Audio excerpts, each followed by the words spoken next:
নমস্কার বন্ধুরা, home cook চ্যানেলে সবাইকে স্বাগত জানাই। চলে এলাম আবার একটি রেসিপি নিয়ে। আজকে আমি দারুণ স্বাদের একটা কাতলা মাছের রেসিপি বানিয়ে দেখাবো। আমি আগেও কাতলা মাছের রেসিপি বানিয়ে দেখিয়েছি আপনাদেরকে, কিন্তু তার মধ্যে আজকে এটা অন্যতম একটি রেসিপিটি প্রথম থেকে শেষ পর্যন্ত দেখার অনুরোধ রইল। আর ভিডিও ভালো লাগলে লাইক, শেয়ার এবং সাবস্ক্রাইব করে আমার চ্যানেলটির পাশে থাকবেন। আর পাশে থাকা বেল আইকনটা অবশ্যই প্রেস করে নেবেন। যখনই আমি নতুন ভিডিওর আপলোড দেব তখনই আপনার কাছে নোটিফিকেশনটা খুব জলদি পৌঁছে যাবে। তবে চলুন আমি রেসিপিটি শুরু করে ফেলছি।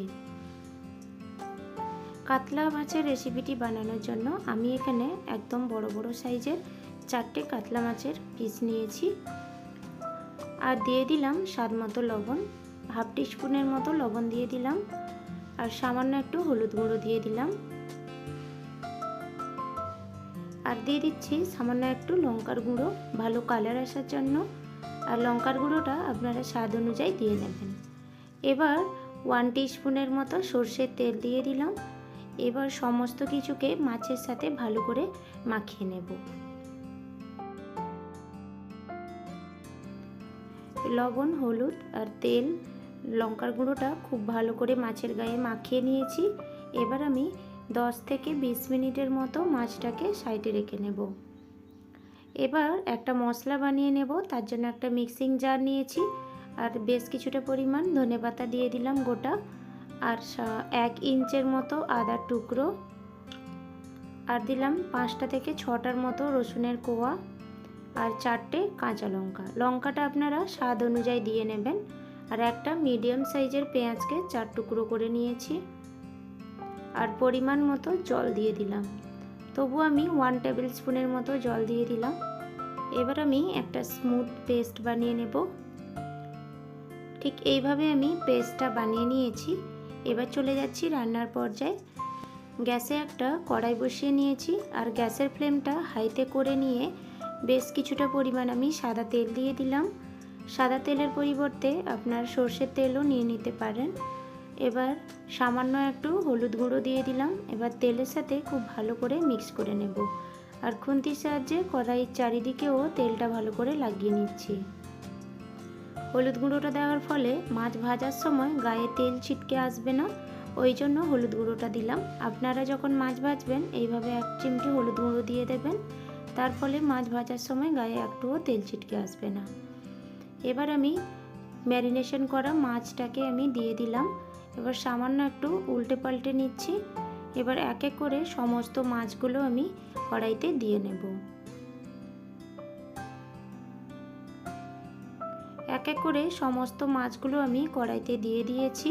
এবার হাই ফ্লেমে এপিট ওপিট 2 মিনিট করে গোল্ডেন ব্রাউন করে ভালো করে ভেজে আমি মাছটাকে তুলে নেব। 2 মিনিট রাখার ফলে হাই ফ্লেমে মাছের এক পিঠ খুব ভালো করে ভাজা হয়ে গেছে। এবার আমি অপর দিকটা করে উল্টে নিচ্ছি এক এক করে মাছ সাবধানে। এই কাতলা মাছের রেসিপিটি গরম গরম ধোঁয়া ওঠা ভাতের সাথে খেতে কিন্তু অপূর্ব স্বাদের লাগে। অনুষ্ঠান বাড়ির কাতলা মাছের রেসিপির থেকে কোনো অংশে কম যায় না। এবার আমার মাছগুলো দুদিক ভালো করে ভাজা হয়ে গেছে। এবার আমি একটা প্লেটে এক এক করে মাছগুলো তুলে নিচ্ছি। এই রেসিপিতে মাছগুলোকে একদম কড়া করে ভাজার দরকার নেই, কারণ মাছের একটা নিজস্ব স্বাদ থাকে। আর বেশি কড়া করে ভাজলে মাছগুলোর ওই নিজস্ব স্বাদটাই নষ্ট হয়ে যায়। সমস্ত মাছগুলো আমি একটা প্লেটে তুলে নিলাম। মাছ ভাজার পরে যে পরিমাণ তেলটা কড়াইতে রয়ে গেছিলো ওটাতেই আমি রান্না করব। আরও সামান্য একটু সর্ষের তেল অ্যাড করে দিলাম। আর ফোড়নে দিয়ে দিচ্ছি হাফ টিস্পুন গোটা জিরে, আর একটা তেজপাতাকে টুকরো করে, আর 10টা থেকে 12টার মতো গোটা গোলমরিচ, আর একটা দারচিনি স্টিক, আর একটা গোটা এলাচ। এবার ফোড়নটাকে হালকা একটু নেড়ে চেড়ে সুন্দর করে একটু ভাজা করে নেব 20 থেকে 30 সেকেন্ডের মতো। এবার সুন্দর একটু গন্ধ বেরোতে থাকলে একটা মিডিয়াম সাইজের টমেটোকে একদম স্লাইস করে কেটে রেখেছিলাম, ওটা আমি অ্যাড করে দিলাম। এবার টমেটোটাকে বেশ কিছুক্ষণ নেড়ে চেড়ে আমি একটু ভাজা ভাজা করে নেব। টমেটোর একটা কাঁচা গন্ধ থাকে, ওই তেলে কিছুক্ষণ নাড়াচাড়া করার ফলে টমেটোটার কাঁচা গন্ধটাও চলে যাবে আর টমেটোগুলো হালকা গলতে শুরু করবে। ঠিক সেই পর্যায়ে আমি বেশ কিছুটা গুঁড়ো মশলা অ্যাড করে দেব। তার মধ্যে নিয়েছি 1 টিস্পুন ধনে গুঁড়ো আর 1/2 টিস্পুন জিরের গুঁড়ো, হলুদ গুঁড়ো 1/2 টিস্পুন আর 1/2 টিস্পুন লঙ্কার গুঁড়ো। লঙ্কার গুঁড়োটা স্বাদ অনুযায়ী দিয়ে নেবেন। আমি এখানে কাশ্মীরি লঙ্কার গুঁড়ো নিয়েছি তরকারিতে ভালো কালার আসার জন্য। এবার সমস্ত গুঁড়ো মশলা দিয়ে টমেটোর সাথে বেশ কিছুক্ষণ নেড়েচেড়ে আমি ভাজা করে নেব।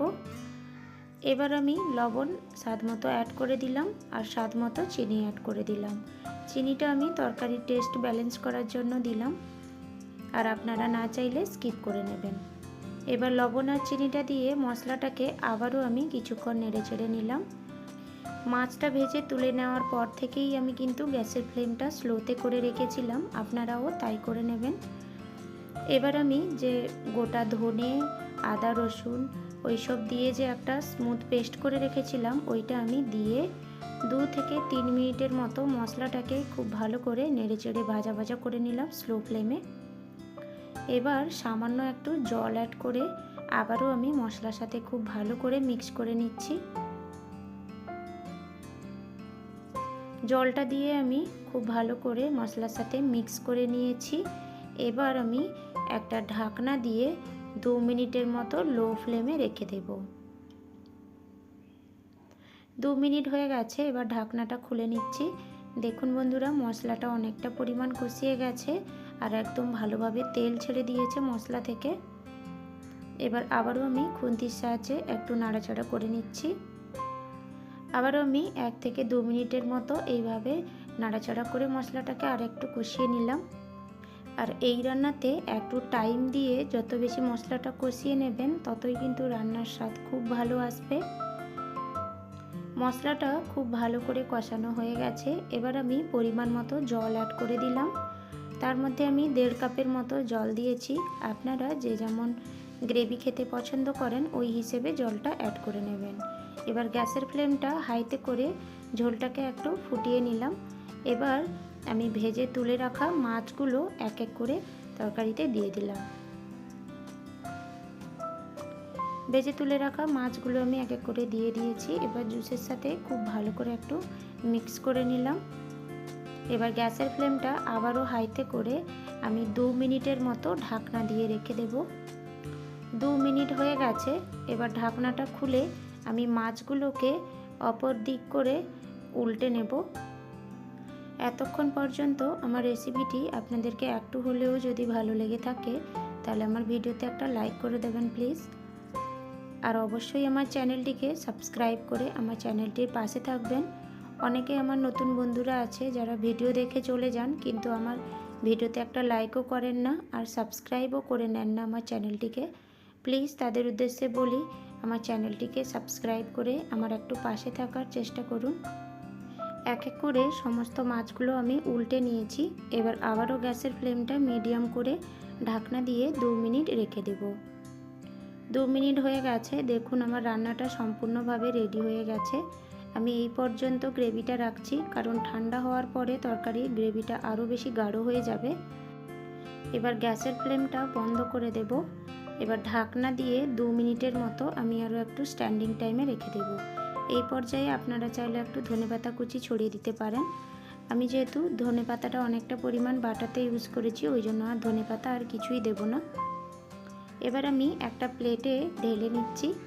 দেখুন বন্ধুরা, দেখতে কতটা সুন্দর হয়েছে আর খেতেও কিন্তু অসম্ভব স্বাদের হয়। আপনারা ঠিক এইভাবে একবার বাড়িতে বানিয়ে দেখুন, আশা করি সবার খুব ভালো লাগবে। আর আজকের আমার এই রেসিপিটি আপনাদের কেমন লেগেছে কমেন্ট করে আমাকে অবশ্যই জানাবেন। আর রেসিপিটি যদি ভালো লেগে থাকে সকলের সাথে শেয়ার করার অনুরোধ রইল। তবে আজকে এই পর্যন্ত, দেখা হচ্ছে পরের একটি রেসিপির সাথে। সবাই ভালো থাকবেন।